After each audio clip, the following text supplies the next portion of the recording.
जहाँ तक गांधी परिवार का सवाल है, उनकी मैं दुखती रग हूँ। जिस बेटे को उनकी माताजी एक अलग दृष्टिकोण से देखती है, उस बेटे को मात देने वाली साधारण परिवार की मैं औरत हूँ। मैं उन औरतों में से हूँ जो अगर आप गाल पे एक तमाचा मारे तो मैं दूसरा गाल आगे नहीं करूँगी। भाजपा और कांग्रेस के अमेठी में जमीन आसमान का फर्क। उनकी 3 पुश्तों ने यहाँ पर गरीबों के झोपड़ियों में जाकर निश्चित रूप से अपनी फोटोज खिंचवाई। यदि पार्टी आपकी कहती है कि स्मृति जी आपको कल वायनाड से चुनाव लड़ना है 2024, तो तैयार हैं? पार्टी कहाँ से किसको लड़ने को बोलेगी ये ना आप जानते हैं ना मैं जानती हूँ। अगर आप जनवरी 2014 जब यूपीए की सरकार थी तब सिलेंडर का दाम निकाल लें तो वो दाम आज के दाम से ज्यादा था। 3 लाख करोड़ का कर्जा जो मनमोहन सिंह जी ने लिया वो भी भरती है। राहुल गांधी कहते हैं मेक इन इंडिया बकवास। उस नेता को हिंदुस्तान की काबिलियत पे भरोसा नहीं है तो मानते नहीं थे कारगिल की विजय हमारा विजय दिवस था। नेहरू जी ने क्या किया वो देश जानता है। राहुल जी को क्या लगता है देश पढ़ता लिखता नहीं है क्या? कांग्रेस कभी भी सत्य के संदर्भ में चर्चा नहीं करती। नमस्कार, मैं हूं नीरज पांडे और आप देख रहे हैं एबीपी न्यूज। आज हमारे साथ हैं देश की केंद्रीय मंत्री, लेकिन उससे भी बड़ा परिचय अमेठी की दीदी स्मृति ईरानी जी। स्मृति जी, बहुत बहुत धन्यवाद आपका, आपने एबीपी न्यूज को समय दिया। मेरा पहला सवाल आपसे यही है कि आप बेटी बन के आई थी, दीदी बन गई, अब तो निवासिनी भी बन गई, क्योंकि हम जहाँ बैठे हैं ये आपका अपना मकान है। मैंने अमेठी की जनता से एक वादा किया था कि अमेठी के राजनीतिक इतिहास में कभी भी अमेठी के सांसद ने अपना यहाँ कभी घर नहीं बनाया और मेरा संकल्प आज इस घर के बनने से पूरा होता है। अभी अधूरा कि है। मैं आधा अधूरा तो पूरा जीवन है, जीवन भी पूरा नहीं हुआ, लेकिन हाँ घर जल्द पूरा हो जाएगा। लेकिन मेरा संकल्प कम से कम ये पूरा हो गया कि अपने परिवार के लिए अपनी घर की नींव यहाँ पर मैंने रखी। और परिवार से मेरा मतलब वो नहीं जिनसे खून का रिश्ता है मात्र, बल्कि वो जिन्होंने मुझे अब दीदी कहा है अमेठी में। अब अमेठी की पहचान कई बार राहुल गांधी, गांधी परिवार, अब आपसे और भारतीय जनता पार्टी से भी हो रही, लेकिन राहुल गांधी परिवार की अमेठी और स्मृति की अमेठी में क्या अंतर है? देखिए, भाजपा और कांग्रेस के अमेठी में जमीन आसमान का फर्क है। आज जब आप यहाँ आए हैं तो बोइंग नाम की एक विश्वविख्यात कंपनी ने सीटी स्कैन की मशीन अमेठी को समर्पित की। यहाँ पर रूम टू रीड नाम की एक संस्थान ने स्कूली बच्चों के लिए पढ़ाई के लिए सिर्फ स्कूली पढ़ाई नहीं बल्कि वैसे ही किताबें पढ़ने की व्यवस्था को यहाँ पर बोइंग के सौजन्य से सुदृढ़ किया। लेकिन बोइंग का यहाँ पर कोई व्यवसाय नहीं है। मेरा ये मानना है कि जब गांधी परिवार ने यहाँ पर अपनी राजनीतिक पृष्ठभूमि रखी, मेरा ये अनुमान है कि उनका दृष्टिकोण कभी भी अमेठी का उत्थान नहीं था। उनकी 3 पुश्तों ने यहाँ पर गरीबों के झोपड़ियों में जाकर निश्चित रूप से अपनी फोटोज खिंचवाई, निश्चित रूप से खाना खाया। मेरा शायद कहने का ये तात्पर्य सही होगा, दे रोमांटिसाइज्ड पॉवर्टी, कि गरीब रहना एक उत्तम विचार है। और मोदी की अमेठी में, योगी की अमेठी में फ़र्क यह है कि एस्पिरेशन जो है, एक संभावना जो है उत्तीर्ण होने की या नए आसमान छूने की, वो समाज के हर वर्ग के हर व्यक्ति की अब न सिर्फ अभिलाषा बची है बल्कि उनके जीवन का एक अभिन्न अंग है। तो आज अमेठी में जब आप चर्चा करते हैं तब और अब में क्या फ़र्क है, ये वो लोकसभा क्षेत्र है जिसने केंद्र में कांग्रेस में अपना सांसद एक भेजा जिनकी माताजी की सरकार थी। ये वो लोकसभा क्षेत्र है जिसने सपा के गठबंधन वाली प्रदेश की सरकार देखी, जो याराना साइकिल पर भी रहा हाथ का। ये वो पृष्ठभूमि है जिसने मायावती जी का भी गठबंधन देखा। बसपा सपा कांग्रेस की अमेठी, ये कहना उचित होगा क्योंकि 19 हो या 14 ये तीनों राजनीतिक दल बीजेपी के सामने लड़े, तो हम एक थे वो 3। और फर्क ये है कि 19 के चुनाव के बाद 1,23,000 लोगों के घरों में कभी बिजली का कनेक्शन नहीं पहुंचा था। ये कभी कोई कल्पना नहीं कर सकता था 2014 के चुनाव से पहले कि अमेठी जैसे गढ़ में कांग्रेस के, जिसने कई प्रधानमंत्री राष्ट्र को दिए, 1,23,000 घर बिना बिजली के होंगे। 3 लाख घरों में टॉयलेट नहीं है। हाँ, पहुंची है। और जहाँ जहाँ नई वसाहत है या नया मकान लोग बनाते हैं तो प्रशासन के पास आते हैं कि मुझे बिजली का आप कनेक्शन दीजिए। प्रशासन त्वरित रूप से समाधान देती है। लेकिन कोई कल्पना नहीं कर सकता था कि 3 लाख परिवारों के पास अपना शौचालय नहीं है। अमेठी में राष्ट्र में चुनौती लोग कहते थे हाँ है, अमेठी में नहीं हो सकता क्योंकि यहाँ पे गांधी खानदान वर्षों वर्ष रह चुका है। 90,000 परिवारों को अब तक उनके घर की चाबी मिल चुकी है। इसका मतलब अगर प्रति परिवार आप 4 नहीं 3 सदस्य भी गिने, 2,70,000 लोगों के पास कभी घर नहीं था। ये लोग कल्पना नहीं कर सकते थे अमेठी के बारे में, क्योंकि देश में ये खुशफहमी थी कि अमेठी है, राहुल गांधी रहे, राजीव गांधी रहे, सोनिया जी हैं, इंदिरा जी है, तो यहाँ का तो बिल्कुल कल्याण हो चुका होगा। लेकिन वो लोग तो अमेठी को के मालिक अपने आप को मानते हैं। देखिए, मालिक और परिवार मानना उनका उसमें मानना है, फर्क होता उनका है। मानना है कि इंदिरा जी, राजीव जी, संजय जी, उसके बाद राहुल जी। मेरा ये मानना है कि अपने आप को मालिक मानना, उस स्वभाव से ही ये लक्षण दिखते हैं जो कांग्रेस के राज में अमेठी में विशेष दिखे। जब आप इस पृष्ठभूमि को परिवार मानते हैं, तब आपको खलता है कि 3 लाख परिवारों के पास आज तक टॉयलेट नहीं था। खाद की पहली रैक, ये किसी की भी कल्पना के बाहर है कि अमेठी में आपने 4 पीढ़ियां गिना दी, लेकिन खाद की पहली रैक मोदी के राज में उतरी। तो जो अपने लोकसभा क्षेत्र में, जिसका वो बार बार उल्लेख करते मेरा परिवार है, क्या कोई अपने परिवार को शौचालय से वंचित कर सकता है जानबूझ के? मैं समझ सकती हूँ आप कहें कि केंद्र में विपक्षी दलों की सरकार है, आपकी केंद्र में सत्ता रही 50 साल से ज़्यादा, आप यहाँ से सांसद 4 पीढ़ियाँ रहे, आपके मित्रों ने प्रदेश में सरकार बनाई, आपके पास क्या एक्सक्यूज़ था? शायद आपको ये भ्रम था गरीब को गरीब रहने दो तो ये वोट देता रहेगा, क्योंकि गरीब हाथ फैलाता रहेगा। आप 2014 में लड़ने आई हैं जी, चुनाव हार गई, लंबा अंतर रहा 1,07,000 के आसपास का। 2019 में आप लड़ने आई, आप 55,000 से ऊपर वोटों से जीती। हाँ जी। 2023 में एक बार फिर से राहुल गांधी ताल ठोकने जा रहे हैं। उनके प्रदेश अध्यक्ष का बयान आपने सुना ही होगा, अजय राय जी का। उन्होंने कहा कि राहुल गांधी फिर से अमेठी से। कोई चुनौती मानती हैं आप? देखिए, लोकतंत्र का तकाजा ये है, लोकतंत्र की सबसे बड़ी अहमियत यह है कि कोई भी कहीं से भी चुनाव लड़ सकता है। भारतीय जनता पार्टी में मेरा जो संगठन में आगमन हुआ पहली बार, मैं 27 साल की थी जब साल 2003 में वेंकैया नायडू जी राष्ट्रीय अध्यक्ष थे। मैं महाराष्ट्र में युवा मोर्चा की उपाध्यक्ष बनी थी तब। उससे पहले मैंने हिंदुस्तान में स्वास्थ्य की दृष्टि से यूएसएड और WHO के एम्बेसडर के रूप में सेवा दी थी, और वो सेवा देना शुरू की थी जब मैं 24 साल की थी।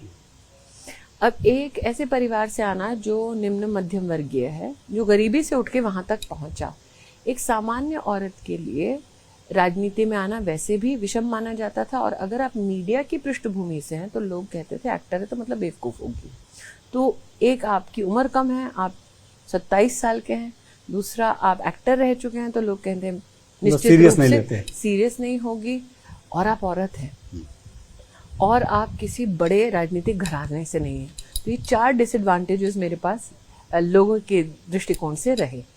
अब 2003 की उस पृष्ठभूमि से चलते चलते 4 में मेरी पार्टी ने कहा चांदनी चौक से लड़ो। अच्छा, हम जाके नहीं कहते कि हमको यहाँ से लड़ना है, पार्टी में बड़े कहते हैं आपको कहाँ से लड़ना है। वहाँ भी जब मैं लड़ने गई थी नीरज जी, उससे पहले मैं महाराष्ट्र के विदर्भ क्षेत्र में, नितिन गडकरी जी जब प्रदेश अध्यक्ष थे तो मैं पहली बार महाराष्ट्र की मंत्री बनी 2004 में। तो तब विदर्भ में, महाराष्ट्र में काम करने के बाद अचानक कहा जाता है चांदनी चौक से लड़ो, वहाँ भागे। 2009 का चुनाव में नहीं लड़ी क्योंकि मैं कार्यकर्ता की भांति काम कर रही थी। राजनाथ सिंह जी ने मुझे राष्ट्रीय मंत्री बनाया था। उसके बाद जीवन में पहली बार नरेंद्र मोदी जी ने, नितिन गडकरी जी जब अध्यक्ष थे तब उन्होंने कहा कि मुझे इस बच्चे के काबिलियत पे, उम्र छोटी थी, कि इसकी काबिलियत पे भरोसा है कि सिर्फ वक्ता नहीं बल्कि एक पॉलिटिकल स्ट्रैटेजिस्ट के नाते, एक पॉलिटिकल एक्टिविस्ट के नाते काम कर सकते हैं। तो मुझे गुजरात से पहली बार सांसद चुना गया।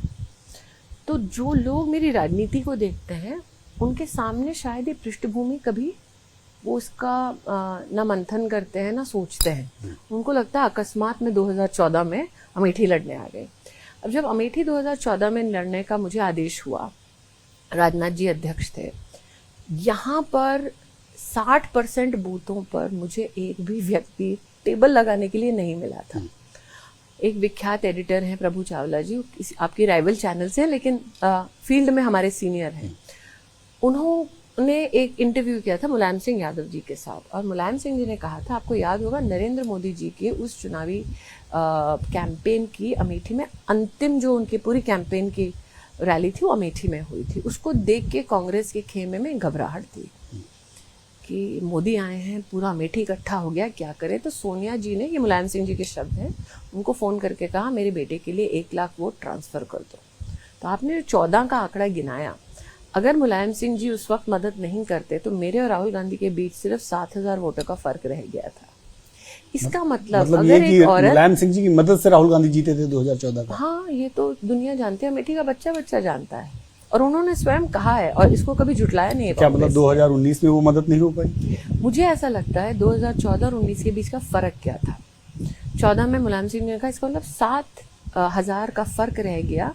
एक ऐसे कैंडिडेट जो राष्ट्रीय अध्यक्ष है कांग्रेस पार्टी का, जो तीनों दलों की मदद से लड़ रहा है, और एक साधारण घर की एक राजनीतिक कार्यकर्ता भाजपा की। 2019 तक फर्क क्या हुआ? हमारे यहाँ लगभग 2000 बूथ हैं, उन बूथों पर कार्यकर्ता खड़े हो गए। ये वो जगह है जहाँ पे कांग्रेस की खिलाफत में तुम झंडा लगा दो अगर, तो पुलिस पीट के तुमको जेल कर देती थी, और लोग कहते थे हमको नहीं फंसना भैया, हमको कोई मारेगा पीटेगा। 14 में अगर आप चाहें तो मेरा ट्वीट एक है, उसको आप अगर निकालें कभी रिसर्च की दृष्टि से, उसमें रात को 12 बजे मैंने लिखा है कि जगदीशपुर के गांव में मेरे कार्यकर्ताओं को नशे की हालत में, पूरे गांव को पुलिस ने मोदी की रैली के बाद घेर लिया है, गांव से भाजपा के कार्यकर्ताओं को निकाल के पीट रहे हैं। 2014 का वाकया है। मतलब बीजेपी के लोगों के खिलाफ गुंडागर्दी होती थी। जी जी, 14 में केंद्र में आपको याद दिला दूं, कांग्रेस की सरकार थी और प्रदेश में सपा की सरकार थी, और ये मेरा तब का बयान है जो आज भी गूगल करेंगे या ट्विटर देखेंगे तो आपको मिलेगा। 19 में हर बूथ पे हमारा कार्यकर्ता खड़ा हो गया, क्योंकि 14 से 19 तक हमने हारने के बावजूद, और मैंने वादा किया था, मैं नहीं जानती कौन लड़ेगा अमेठी 19 में, लेकिन हम हर बूथ पर काम करेंगे, हर गांव में काम करेंगे। जनता खड़ी हो गई हमारे साथ, वहां वो 3 दल थे। और 19 में भी नीरज जी, मुझे जो वोट मिला, भाजपा को जो वोट मिला, वो अमेठी के इतिहास में सबसे ज्यादा वोट था। मतलब गांधी खानदान भी उतना वोट नहीं पाए थे जितना भाजपा 19 के चुनाव में पाई थी। तो 2024 को लेकर कितना आश्वस्त हैं? क्योंकि 2024 में तो 2 लड़के भी हैं, एक अंग्रेजी में शब्द है, लड़की हूँ लड़ सकती हूँ नारा देने वाली एक लड़की भी है। अंग्रेजी में एक शब्द है कंप्लेसेंसी। आप जो कहते हैं ना आश्वस्त, मेरा ये मानना है कि जो इस कार्यकर्ता की भूमिका में मैं अमेठी में काम करती हूँ, मैंने अपने पूरे संगठन यात्रा में की। मैं भी एक मतलब प्रभु की कृपा से एक विख्यात अभिनेत्री थी। मैं कह सकती थी कि भाई मैं ऐसी ऐसी वाली राजनीति करूंगी, मैं 1-2 डायलॉग्स बोलूँ, मैंने नहीं किया। मैंने संगठन में पूरी निष्ठा के साथ जितना संभव था मेरे लिए मैंने काम किया, और संगठन में पायदान दर पायदान में काम करने के बाद मेरे नेतृत्व ने यहाँ पहुँचाया। उसके पीछे कारण यह है कि मैं कभी कंप्लेसेंट नहीं रही, आराम से आश्वस्त नहीं रही। एक संगठन की पृष्ठभूमि में एक व्यक्ति को इतना काम मिलना, मौका मिलना, हम दुनिया की सबसे बड़े राजनीतिक दलों में से हैं, तो उसको लाइटली नहीं लेना चाहिए, ना ही चुनाव को। 2022 में आप लड़की हूँ लड़ सकती हूँ या परिवार की बात कर रहे हैं, 2022 में परिवार के पास ही प्रभार था अमेठी में चुनाव लड़वाने का, विधानसभा। प्रियंका गांधी, हाँ, श्रीमती वाड्रा के पास पूरा परिवार लड़ रहा था, और अमेठी में तो विशेष गांधी खानदान साथ साथ आ रहा था, रैलीज कर रहे थे, बहुत सारे कार्यक्रम उन्होंने किए।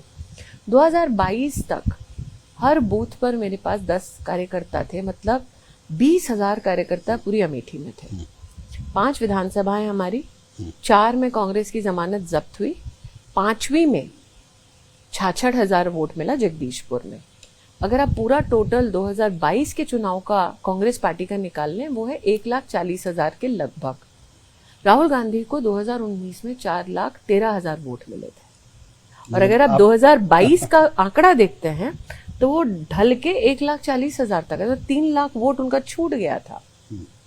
तो अगर कांग्रेस पार्टी, मतलब चुनौती नहीं, अगर राहुल गांधी चुनाव लड़ने आते भी हैं 2024, मैंने दोबारा कहा, कंप्लेसेंसी या लोकतंत्र के प्रति अनादर कि हाँ ठीक है जो भी आएगा, वो घमंड मुझ में नहीं है। मैं जो आपको बात कह रही हूँ वो गणित के और यहाँ पे अनुभव के आधार पे कह रही हूँ। 2022 तक हमारे यहाँ बूथों में और आज भी 60,000 कार्यकर्ता है। तो जब हम 10,000 थे तब हम जीते, आज हम 60,000 हैं। तो मतलब जीत के लिए आश्वस्त। लेकिन एक थ्योरी ये भी है कि हो सकता है कि राहुल ना लड़े, प्रियंका गांधी जो भी लड़े, लोकतंत्र है, सभी को अधिकार है, कोई भी लड़ सकता है। विषय क्या है, आपको पहले जाके मायावती जी के पांव पड़ के वोट मांगना पड़ेगा, उनका सहयोग मांगना पड़ेगा। फिर जिस मुलायम सिंह जी को आपने कभी भोजन के लिए बिठाया नहीं, उनके बेटे के पास जाके आपको झुकना पड़ेगा। वो झुके, वो उनकी ज़रूरत है। लेकिन मेरा ये मानना है, भारतीय जनता पार्टी की अमेठी की सबसे बड़ी उपलब्धि क्या है? 19 में हमने भारत के राजनीतिक इतिहास में पहली बार कांग्रेस के अध्यक्ष को हराया। वो तो इतिहास बन चुका है, उसको तो पलट नहीं सकते। 22 के चुनाव में भारतीय जनता पार्टी ने 4 सीटों पे कांग्रेस की जमानत जब्त की, उस इतिहास को नहीं बदल सकते। भारतीय जनता पार्टी ने जिला पंचायत का अध्यक्ष चुनवाया अमेठी में, जो कभी नहीं हुआ। आप जिस क्षेत्र में आज बैठे हैं, गौरीगंज, जब से यहाँ की नगर पालिका बनी है तब से लेकर आज तक बीजेपी कभी चुनाव नहीं जीती थी, अब जीती है। मुसाफिर खाना, जब से मुसाफिर खाना की नगर पालिका बनी, कभी नहीं जीते थे, जीते हैं। 2 MLC हैं। इनफैक्ट MLC के चुनाव में वोट देने वाली मैं पहली सांसद हूँ। मतलब भाजपा के कैडर को अमेठी में लीडर मिल गया। भाजपा का लीडर एक ही है, नरेंद्र मोदी। भाजपा का अध्यक्ष एक ही है, नड्डा जी। लेकिन भाजपा की ये फितरत रही है, स्वभाव रहा है कि संगठन को जितना हम सशक्त करते हैं उतना ही जनता से हमारा संपर्क और संवाद और बढ़ता है। स्मृति जी, एक बड़ा हाइपोथेटिकल क्वेश्चन है कि यदि पार्टी आपकी कहती है कि स्मृति जी आपको कल वायनाड से चुनाव लड़ना है 2024, तो तैयार हैं आप? आपकी हेडलाइन के लिए बहुत अच्छा है। अब मेरा ये मानना है कि पार्टी कहाँ से किसको लड़ने को बोलेगी ये ना आप जानते हैं ना मैं जानती हूँ, इसीलिए मैंने पहले कहा। लेकिन मैंने आपको नीरज जी जो मेरा राजनीतिक जीवन अभी समझाया, मेरा राजनीतिक जीवन तब भी था जब मैंने राहुल गांधी के खिलाफ चुनाव नहीं लड़ा। और मात्र राजनीति में मेरा योगदान नहीं, मेरा मीडिया की दृष्टि से भी योगदान रहा जब मेरा कोई गांधी खानदान से सरोकार नहीं था। गत 9 वर्षों में अगर आप मुझे मंत्री के नाते देखें, मैंने लगभग 7 अलग अलग कानूनों को दोनों सदनों में सर्वसम्मति से पारित कराए। अब आप क्योंकि पार्लियामेंट भी कवर करते हैं, आप जानते हैं कि सर्वसम्मति से सभी राजनीतिक दलों से 7 बिल पास करवाना आसान नहीं है। आपने पार्लियामेंट कोई भी लेजिस्लेटिव मूवमेंट करना, चाहे बिल का विड्रॉल हो, चाहे इंट्रोडक्शन करके पास कराना हो, 5-6 ऐसे काम करने में बहुत मुश्किल होती है। ये मैं कर चुकी हूँ। आज हमारे देश की जो शिक्षा नीति है उसमें मैं योगदान दे चुकी हूँ, फाउंडेशनल डॉक्यूमेंट कर चुकी हूँ। आज हमारे देश में जब विपदा आई पैंडेमिक की, प्रधानमंत्री मोदी के निर्देश में, उनके नेतृत्व में PPE सूट हमारे देश ने कभी नहीं बनवाया था। टेक्सटाइल मंत्री के नाते मैं ये कर चुकी हूँ। आज डिजिटल ज़माना है, हमारे देश में पहला मूक्स प्लेटफॉर्म की उच्च शिक्षा डिजिटली व्यवस्था हो, वो मैं 2014-15 में कर चुकी हूँ। और जब प्रधानमंत्री ने लाल किले के प्राचीर से आह्वान किया था कि हर स्कूल में लड़कियों के लिए अलग से टॉयलेट बनवाया जाए, तब शिक्षा मंत्री मैं थी।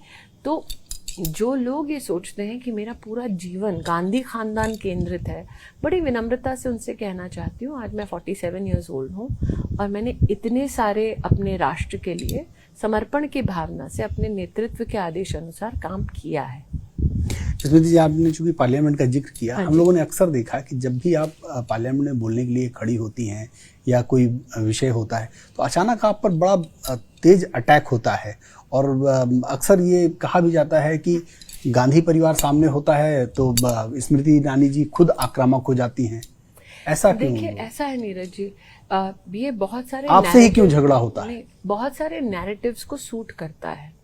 ये सिर्फ पार्लियामेंट, क्योंकि आप पत्रकार राजनीति के बहुत सारे मंत्रालयों से भी संबद्ध हैं, आपने विपक्ष को सत्ता में देखा है, हमको विपक्ष में देखा है, और आप सीनियर पत्रकार हैं, तो ये बोलने में कोई कोताही नहीं होनी चाहिए। इस सवाल के 3 जवाब हैं और मैं मीडिया की पृष्ठभूमि से पहले बोलना चाहती हूँ। जो चैनल आज आपका है, वो चैनल एक वक्त में उस चैनल का हिस्सा होता था जिसमें मैं सास बहू करती थी, सही है? न्यूज आप करते थे, एंटरटेनमेंट कार्यक्रम वो आज भी चल रहा है। हाँ, अब 20 साल पूरे होने जा रहे हैं। सास बहू साजिश जो आपकी चैनल का सबसे विख्यात शो है, उसकी पहली शो में पहला काम करने वाली जो किरदार थी वो मैं थी। विभा नाम की आपकी एक रिपोर्टर होती थी, वो आके मेरा इंटरव्यू लेती थी। जब मैं नौकरी करती थी असिस्टेंट की चैनल में, तो मुझे याद है मेरे पास पैसे नहीं थे, आर.के. यादव उसका नाम है। मैंने कहा आर.के. मेरे पास पैसे नहीं है, ट्रेन के पास के पैसे दे देगा। 90 रुपये उसने मुझे दिए थे। आज जब विभा मुझसे बात करेंगी तो उन्हें इस बात का घमंड नहीं होगा, अरे छटाक भर के एक्टर थे, अब कैबिनेट मंत्री बन के नीरज पांडे के साथ सीरियस न्यूज़ का इंटरव्यू कर रही है। आर.के. यादव आज भी मुझे पार्लियामेंट में मेरा इंटरव्यू या मेरा कवरेज करते मिलते हैं। मैं आज पहली बार उनका नाम ले रही हूँ। उन्होंने कभी ये घमंड नहीं किया कि मैं उसको जानता था, उसके पास 90 रुपये तक नहीं थे ट्रेन के लिए, मैंने दिए। तो कई बार जब मीडिया से मेरा तारुफ होता है, जिन लोगों के साथ मैं काम कर चुकी हूँ, मेरी खुशकिस्मती है कि उनमें से बहुत लोग ऐसे हैं जो उदार मन के हैं, जिन्हें इस बात का गौरव है कि हाँ हमारे साथ असिस्टेंट थी, हाँ हम इससे चाय मंगवाते थे, हाँ इसकी जेब में पैसा नहीं होता था, लेकिन उनके मन में कभी कटुता नहीं हुई। कुछ ऐसे भी मीडिया के मित्र हैं जिन्हें कांग्रेस का राज ज़्यादा सुहाता था, पद्म पुरस्कार उनको मिल चुका था, उनकी अलग सोच थी, आ जाएगी इसको निपट लेंगे। तो तब उनको इस बात का बहुत गुस्सा होता था कि अच्छा हम अटैक कर रहे हैं, इसके पास जवाब है, और अगर मैं तीखा जवाब दे दूं तो बाहर जाके कहते बड़ी गुस्सेल है। तो ये चित भी मेरी पट भी मेरी। जहां तक गांधी परिवार का सवाल है, उनकी मैं दुखती रग हूं। जिस बेटे को उनकी माताजी एक अलग दृष्टिकोण से देखती है, उस बेटे को मात देने वाली साधारण परिवार की मैं औरत हूं। तो इस बार भी जब सदन में मैं बोली, मैं स्तब्ध थी कि श्रीमती गांधी ने वहां पर सबको बोला, वो पूरा चित्र तो पूरी दुनिया ने देखा है कि बोलो, इस पे चिल्लाओ। मतलब जब एक वक्त हमारी मीडिया ने देखा था कि श्रीमती गांधी को देख के लोग कहते थे कि सोनिया जी तो बड़ी सभ्य है, सौम्य है, मैंने सामने देखा है कि बोलो कि चिल्लाओ। मतलब ये केवल नैरेटिव सेट किया जा रहा है कि आप लड़ाकू जो कोई झगड़ालू दिक्कत, हैं। देखिए मैं उन औरतों में से हूँ, शॉर्ट टेम्पर्ड हैं। नहीं ऐसा है, मैं उन औरतों में से हूँ जो अगर आप गाल पे एक तमाचा मारे तो मैं दूसरा गाल आगे नहीं करूंगी, हाथ तोड़ दूंगी। अगर इसका मतलब है कि मैं गुस्सेल हूँ, अगर मैं आत्मसम्मान की दृष्टि से जवाब देती हूँ तो इसमें कोई दिक्कत नहीं है। और नीरज जी, निश्चित रूप से जो सामान्य परिवार से है, जिंदगी भर उसको एहसास दिलाया जाता है कि तुम सामान्य हो, चाहे वो कितनी भी उपलब्धि कर ले। तो अगर आप इस मुद्रा में आएंगे कि आप मेरा अपमान करेंगे, अगर आप इस मुद्रा में आएंगे कि आप मेरे व्यक्तित्व पर कीचड़ उछालेंगे, और अगर आप मेरे नेतृत्व के बारे में उल जलूल बातें करेंगे, तो मैं राजनीति से परे मेरा जो असली स्वभाव है उसमें आऊंगी। अगर आप देश के महामहिम राष्ट्रपति का अपमान करेंगे, एक आदिवासी परिवार की महिला, मैं उनको जानती हूँ, मैंने वर्षों उनके साथ काम किया है, मेरा गुस्सा होना स्वाभाविक है कि हमारे देश की supreme commander of arm forces, वो महिला इतने गौरव वाले पद पे पहुंचने के बाद भी आप उसे जलील करते हो। मैंने वो नज़ारा देखा है जब सुमित्रा महाजन जी हमारी स्पीकर हुआ करती थी, कांग्रेस के कार्यकर्ताओं ने, आपको याद होगा, अपनी शर्ट उतार के वहाँ खड़े हो गए थे उस महिला के सामने। तो मुझे लगता है बीजेपी से संबद्ध कई महिलाएं हैं जिनका अगर आप फैक्ट्स के ऊपर अगर उन पर प्रहार नहीं कर सकते, तो इस प्रकार से जलील करने का एक इतिहास रहा है कांग्रेस पार्टी का, ये नया नहीं है। तो जो राष्ट्रपति को नहीं बख्शते नीरज, जो मुझे बख्श देंगे। एक और भी बड़ी चीज हम लोगों ने अक्सर देखा है, क्योंकि एक आपका फोटो बहुत पुराना हमेशा आ जाता है जब भी सरकार को टारगेट करते हैं महंगाई के विषय पर। हाँ जी। तो अक्सर आपका वो सिलेंडर वाला फोटो, हाँ जी, विपक्ष सामने लेकर आ जाता है हाँ कि महंगाई पर अब क्यों बात नहीं हो रही। तो क्या आपको लगता है कि विपक्ष सरकार को घेरते घेरते हमेशा आपको फ्रंट पे क्यों रखता है? देखिए, फोटो मैं आपकी, दोबारा कह रही हूँ, विपक्ष का हमला सरकार पर। विपक्ष नहीं, कांग्रेस पार्टी, इसको थोड़ा बदलना पड़ेगा। ठीक है, कांग्रेस पार्टी, विपक्ष नहीं, कांग्रेस पार्टी, क्योंकि विपक्ष के बाकी दलों को पता है कि मैं पेट्रोलियम मंत्री नहीं हूँ। लेकिन कांग्रेस पार्टी मुख्यतः मेरे फोटोग्राफ का इस्तेमाल करती है, जो धर्मतला वेस्ट बंगाल की फोटोग्राफ है। मेरा 2-3 इस विषय पे बोलना है। एक, अगर आप जनवरी 2014 जब यूपीए की सरकार थी, तब सिलेंडर का दाम निकाल लें तो वो दाम आज के दाम से ज्यादा था, ये तो सत्य है। अगर आप 2012 से लेकर 14 तक इन्फ्लेशन का आप अगर नंबर निकाल लें तो 28 में से 22 महीने इन्फ्लेशन की दर, महंगाई की दर आज के दर से ज्यादा है, कुछ महीने तो डबल डिजिट रही है। लेकिन कांग्रेस कभी भी सत्य के संदर्भ में चर्चा नहीं करती। 2009-10 का अगर आप कांग्रेस का इतिहास आर्थिक उठा के देख लें तब 1,30,000 करोड़ से ज्यादा ऑयल का बॉन्ड निकालते वक्त मनमोहन सिंह जी ने कहा था कि आने वाली पीढ़ी पर ये मैं आर्थिक बोझ छोड़कर जा रहा हूं। 2026 तक उस बोझ को उतारते उतारते मोदी सरकार को 3 लाख करोड़ रुपया देना पड़ेगा। 2014 में प्रधानमंत्री जी ने आह्वान किया था, अगर आप अपनी सब्सिडी छोड़ सकते हैं गरीब के लिए छोड़ दें। 1 करोड़ लोगों ने प्रधानमंत्री का सहारा दिया। 8 करोड़ लोगों को आप उज्ज्वला, लेकिन आप उज्ज्वला 2 का नंबर देखेंगे तो लगभग 9 करोड़ 60 लाख महिलाओं को, गरीब महिलाओं को सिलेंडर मिला। ये चर्चा कांग्रेस कभी नहीं करेगी। रेगुलेटर, स्टोव और सिलेंडर का आपको याद है, एक जमाने में हम लोग सिक्योरिटी डिपॉजिट देते थे। भारत सरकार 3,600 रुपए का पूरा खर्चा अपने सर पर लेती है और 12 सिलेंडर का रिफिल 200 रुपए प्रति रिफिल देती है, मतलब 2,400 रुपया। ठीक है, 3,600 2,400 रुपया अगर आप पकड़े तो हो गया 6,000 रुपया। 9 करोड़ 60 लाख गरीब औरतों को सिर्फ सिलेंडर के लिए भारत सरकार ये व्यवस्था करके देती है, प्लस 3 लाख करोड़ का कर्जा जो मनमोहन सिंह जी ने लिया वो भी भरती है। लेकिन ऐसा नहीं है कि इस विषय पर हमने चर्चा नहीं की। उनका शोर जब भी होता है मुझ जैसे, और आप पहले पत्रकार नहीं जिसको मैंने विश्लेषण दिया है, ये सत्य है, लेकिन वो सत्य को स्वीकार नहीं करना चाहते। मेरा प्रश्न ये है कि जब जनवरी 2014 में ये महंगाई के दर थे तब तो कोई कोविड नहीं था, घोटालों में पैसा गया था ना। लेकिन बार बार केवल सिलेंडर ही नहीं, दूसरे जो विषय हैं, चाहे खाद्य पदार्थ हो, चाहे टमाटर, हाँ, मेरे ऊपर 13 रुपए वाला करते हैं बार बार। तो वो सीधे, तो क्या आपको लगता है कि महंगाई दर बढ़ी नहीं या महंगाई बढ़ी नहीं? ऐसा है, किसी ने भी इस विषय पर ये नहीं कहा कि देश में क्या विदेश में भी कोविड के बाद आर्थिक परिस्थितियों की दृष्टिकोण से बहुत सारी चुनौतियां आई हैं। कांग्रेस पार्टी बार बार कहता है 13 रुपए प्रति माह आप चीनी क्यों नहीं दे रहे। अरे 12,900 रुपए अगर आप सिर्फ जो अनाज मुफ्त का मिलता है उसी को टोटल कर ले तो 12,900 रुपए प्रति वर्ष दिया जाता है। अब जनता क्या कही, मुझे 13 रुपया चाहिए कि 12,900 रुपया चाहिए। कांग्रेस पार्टी क्या कहती है हर बार, राहुल गांधी आके कहते हैं हम न्याय स्कीम लाएंगे, यही कहती है ना। न्याय स्कीम क्या है कि हम 5 करोड़ लोगों को 72,000 रुपए देंगे। कांग्रेस पार्टी ये कहती है, आपको आज मैं गिनवा देती हूँ, 10 करोड़ परिवार मतलब 50 करोड़ लोगों को नरेंद्र मोदी साल में 5 लाख रुपए का मुफ्त का इलाज देते हैं। 1,20,000 रुपए का घर का काम, जो घर बनाने का पैसा वो देते हैं। 6,000 रुपया वो किसान को हर साल देते हैं। गर्भवती औरत है तो मातृवंदना योजना के अंतर्गत उसको 6,000 और मिलता है। 12,000 मिलता है टॉयलेट बनाने का। वैक्सीन में अगर एक डोज 600 रुपए की है तो कम से कम 2 या 3 डोज तो लगाएं सब। तो मैडम ये फ्री भी नहीं, मैं वही तो नहीं, बिल्कुल नहीं। आप क्या चाहते थे कि पैंडेमिक आ रहा है, लोगों को अपने देश में हम मरने देते, लोगों को भूखा रहने देते? क्योंकि इसी बात को लेकर विपक्ष बार बार कांग्रेस हमेशा कहता है, मैं वही कह रही हूँ, कांग्रेस क्या कह रहा है, कांग्रेस क्या कह रहा है कि गरीब को अनाज मुफ्त में ना दो। जब कोविड आया कांग्रेस ने तब क्या कहा कि विदेश से वैक्सीन लाओ। मोदी ने क्या कहा, देश में वैक्सीन बनाओ।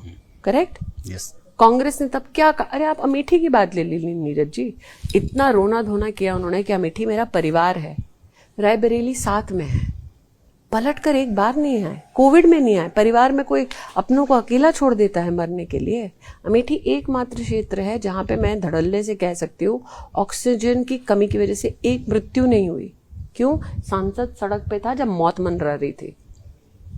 आप मुझे वो तो हम लोगों ने देखा कि आप कोरोना वही कह रही हूँ, आप 7 वाली लोकसभा में देखे नहीं आते हैं लोग। और मैं आज बोल सकती हूँ अमेठी, सिर्फ अमेठी और भाजपा के कई सांसद आपको कई आंकड़े गिनवा सकते हैं। नीरज जी, तब मैं पीपीई सूट वाला काम कर रही थी, इसका मतलब ऐसा नहीं था कि मेरे पास समय था बहुत, लेकिन तब मैंने सांसद के नाते अमेठी में 70,000 अमेठी के लोगों को घर वापस पहुंचाया भारतीय रेल और उत्तर प्रदेश के प्रशासन की बसों के माध्यम से। स्मृति जी, राहुल गांधी इस समय लद्दाख के दौरे पर हैं, आज कारगिल में थे। उन्होंने ये तो मानते नहीं थे कारगिल की विजय हमारा विजय दिवस था। वो तो अलग विषय है, लेकिन आज का विषय बहुत इंपॉर्टेंट है। अब क्या मानते हैं? आज उन्होंने कहा कि 2024 में हम नरेंद्र मोदी को हरा देंगे। उनका ये 2014 में भी बोला था ना, 2019 में भी बोला था, आज बोल रहे हैं, तो क्या फर्क है? नहीं, आप लेकिन मुझे इसके साथ उन्होंने आरोप भी लगाया नहीं, है वो तो कि लगाते लद्दाख रहते एक हैं। बड़ी ही स्ट्रेटेजिक नहीं, जगह है और चीन नहीं, हमारे घर में घुस आया ये है, वो पृष्ठभूमि लेकिन प्रधानमंत्री है। देश को गुमराह कर रहे हैं, ऐसा है, उनका कहना उनके है। नेहरू जी ने क्या किया वो देश जानता है। राहुल जी को क्या लगता है देश पढ़ता लिखता नहीं है क्या? हम जानते हैं नेहरू जी ने कैसे जमीन दे दी, कहा कि वो घास का एक पत्ता नहीं उगता। ये सब गूगल करके जो आज की जनरेशन है, अगर उसने वो ना देखा हो, पढ़ा हो, वो जाकर देख सकते हैं। विषय क्या है? मान लीजिए मैं आपको रिपोर्टर की भूमिका नहीं, वोटर की भूमिका से पूछते, आप मुझे बताइए राहुल गांधी का आर्थिक दृष्टिकोण क्या है? आपको पता है? राहुल गांधी कहते हैं मेक इन इंडिया बकवास है। मेक इन इंडिया का मतलब क्या है? हिंदुस्तान अपने प्रतिभा के बल पे अपने देश में मैन्युफैक्चरिंग कर सकता है। उस नेता को हिंदुस्तान की काबिलियत पे भरोसा नहीं है। लेकिन उनके नेता है मनीष तिवारी, उन्होंने समर्थन किया है उनका, क्योंकि आज प्रधानमंत्री देखिए, नरेंद्र उस मोदी। नेता की मजबूरी है समर्थन करना। आप तो ऐसे बोल रहे हैं जैसे आपको लगता है कि वो एंटरप्राइज है पॉलिटिकल, ये पॉलिटिकल पार्टी है। नहीं, लेकिन चूंकि प्रधानमंत्री नरेंद्र मोदी ने चूंकि ब्रिक्स में गए हुए हैं, उन्होंने कहा कि चीन को हमारी सीमाओं का सम्मान करना चाहिए, एलएसी का सम्मान करना चाहिए। प्रधानमंत्री के, लेकिन उस पर ही मनीष तिवारी ने सवाल खड़े कर दिए। ऐसा है, प्रधानमंत्री के डिप्लोमेटिक एंगेजमेंट्स के बारे में अधिवक्ता जो एमईए के हैं वही अधिकृत हैं बोलने के लिए। अभी ये राहुल गांधी की पार्टी तो नहीं है बिना जानकारी के अथवा बिना अधिकृत प्रवक्ता के कोई कुछ भी बोल दे। जैसे दिल्ली में आपने देखा, एक प्रवक्ता कांग्रेस का कह रहा है हम सब लड़ रहे हैं, फिर दूसरा कांग्रेस का नेता आके कह रहा है प्रवक्ता के पास अधिकार नहीं है, फिर तीसरा नेता आकर कह रहा है कि नहीं साथ में लड़ रहे हैं, फिर चौथा नेता कह रहा है राहुल गांधी जी डिसाइड करेंगे। ये बीजेपी में इस प्रकार का विरोधाभास नहीं है। प्रधानमंत्री जी के डिप्लोमेटिक प्रोटोकॉल्स के बारे में और एंगेजमेंट्स के बारे में एक रिस्पॉन्सिबल संवैधानिक पद पर रहने की वजह से मेरा ये मानना है कि एमईए अपना वक्तव्य देगी। चूंकि मैं फिर से पार्लियामेंट पे आता हूं, चूंकि इस बार पार्लियामेंट बड़ी हंगामेदार रही, लेकिन उस हर दौरान बार रहती है। राहुल गांधी जी के व्यवहार पर आपका क्या कहना है? क्योंकि उन्होंने देखिए, जो आपने सवाल खड़े किए। देखिए ऐसा है, पार्लियामेंट हमारे संविधान की सबसे वो वरिष्ठ और सम्मानित पीठ है जहाँ पर देश के संकल्पों, देश के कानून, देश की व्यवस्थाओं के बारे में चर्चा होती है। ये वो जगह है जहाँ पर देश के नागरिक अपेक्षा करते हैं कि हमारे नेता जो चुन के जाएं वो एक मर्यादा की सीमा में अपना व्यवहार प्रस्तुत करें, क्योंकि पार्लियामेंट में ऐसा नहीं है कि घर पे झगड़ा चल रहा है, देश और विश्व पूरा देखता है। और ऐसी मर्यादित जगह में अमर्यादित व्यवहार पहली बार नहीं किया है गांधी खानदान ने। क्या हम राष्ट्र में और विशेषतः युवा पीढ़ी को इसकी गरिमा का एहसास दिला सकते हैं? दिला सकते हैं। तो मेरा मानना है, आज आप 3 पुरुष खड़े हैं एबीपी न्यूज के, क्या आप ऐसा व्यवहार अपने न्यूज नेटवर्क में किसी महिला के साथ करेंगे? मैं आपसे पूछ रही हूँ, करेंगे? नहीं, वो तो ऑब्वियसली नहीं। हाँ, ठीक। आप न्यूज नेटवर्क में नहीं करेंगे। अगर आप बाहर जा रहे हैं, किसी महिला के साथ ऐसा कोई अभद्र व्यवहार करे या किसी बड़े के साथ अभद्र व्यवहार करे, क्या आपको वो अभद्र व्यवहार पसंद आएगा? नहीं आएगा। किसी को नहीं आएगा। किसी को नहीं आएगा।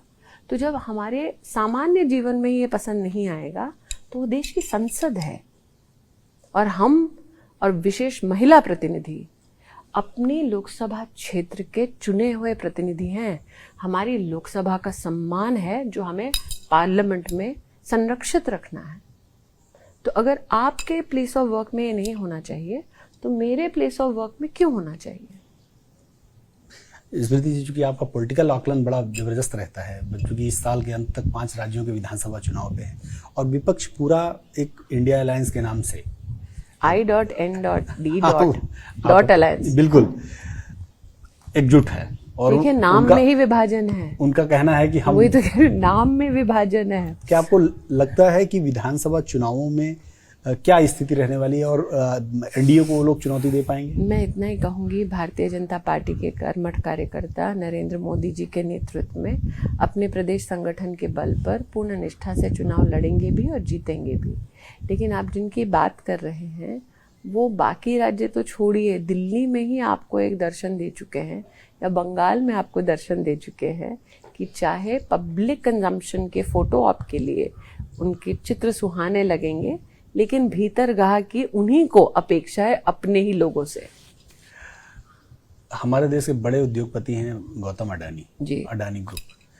जब भी अडानी का जिक्र होता है वो सरकार को घेरने के लिए होता है। विपक्ष मैंने पहली बार उनके बहुत सारे फोटो मैंने अशोक पहली गहलोत बार जी के साथ पार्लियामेंट है, में ममता बोला बनर्जी के है। साथ है, नहीं, मैंने तमाम लोगों पहली के बार साथ है। पार्लियामेंट में बोला है। रॉबर्ट वाड्रा के साथ है। देखिए, मैंने पहली बार ऑन रिकॉर्ड पार्लियामेंट में इसलिए बोला क्योंकि कांग्रेस ने आरोप मढ़ा कि हम इनका नाम लेते हैं, बीजेपी में से कोई कुछ बोल नहीं सकता, देखा सब सत्ते में आ गए। ये सब मेलोड्रामा वो लोग करते हैं। और गुजरातियों से पहले से ही गांधी खानदान को परहेज है। अब गौतम अडानी गुजराती हैं तो ये स्वाभाविक है कि उनको गुजराती पसंद नहीं है, तो ये वाला भी पसंद नहीं है। लेकिन विषय ये है, और मैंने पार्लियामेंट में ऑन रिकॉर्ड कहा है कि अगर इतने खराब हैं तो अशोक गहलोत जी ने उनके साथ एमओयू क्यों किया? अगर इतने खराब हैं तो भूपेश बघेल जी ने उनको आदिवासियों के मना करने के बाद भी प्रोजेक्ट क्यों दिया? अगर इतने खराब हैं तो पश्चिम बंगाल में वो डॉट अलायंस के ही तो व्यक्ति हैं, पश्चिम बंगाल में ममता जी ने उनको प्रोजेक्ट क्यों दिया? अगर इतने ही खराब हैं, केरल में उनके सहयोगियों ने उनको प्रोजेक्ट क्यों दिया? जब माता जी की सरकार थी उनकी, तो 72,000 करोड़ का लोन कांग्रेस की केंद्र की सरकार ने तब गौतम अडानी को क्यों दिया? और गौतम अडानी का पूरा धंधा जो है पोर्ट वाला, वो भी तब शुरू हुआ जब जमीन तब दी गई जब मनमोहन सिंह वित्त मंत्री थे। वो क्यों दिया? क्योंकि अगर आपको लगता है व्यक्ति ठीक नहीं है, फिर आपको क्या उससे संबंध बनाने चाहिए? तो जीजा जी उनके साथ चले तब ठीक है। अशोक गहलोत, ममता बंदोपाध्याय, भूपेश बघेल उनके साथ काम करे वो ठीक है। सोनिया जी उनको 72,000 करोड़ दे तब ठीक है। मनमोहन सिंह जी वित्त मंत्री के नाते उनको जमीन दे दे वो ठीक है। और वो स्वेच्छा से अपने देश में काम करे क्योंकि मोदी प्रधानमंत्री है तब ठीक नहीं है। ये मतलब केवल घेरने के लिए मेरी समझ में नहीं आता। आपको अडानी घेरना है, अंबानी घेरना है किसी, लेकिन क्यों घेरना है? आप क्या चाहते हैं? हमारे देश में कोई भी व्यवसाय ना करे, हमारे देश में कोई भी काम ना करे, हमारे देश में गरीब की कतार बढ़ती रहे। ऐसे कैसे संभव है कि 13.5 करोड़ लोगों ने मोदी जी के कार्यकाल में गरीबी को पीछे छोड़कर एक नया आसमान छूना चाहा? हम जो भी बोल रहे हैं नीरज जी, आपको आंकड़ों के आधार पे बोल रहे हैं, मतलब रिटॉरिक नहीं दे रहे। ये तथ्य हैं जो आप क्रॉस मैच कर सकते हैं। स्मृति जी, की आप उत्तर प्रदेश से सांसद हैं, 80 लोकसभा सीटें हैं और भारतीय जनता पार्टी को सबसे ज्यादा यहीं से उम्मीदें हैं। आप लोकसभा चुनाव को लेकर आपका क्या आकलन है और योगी आदित्यनाथ के शासन को आप किस तरह से देखती हैं?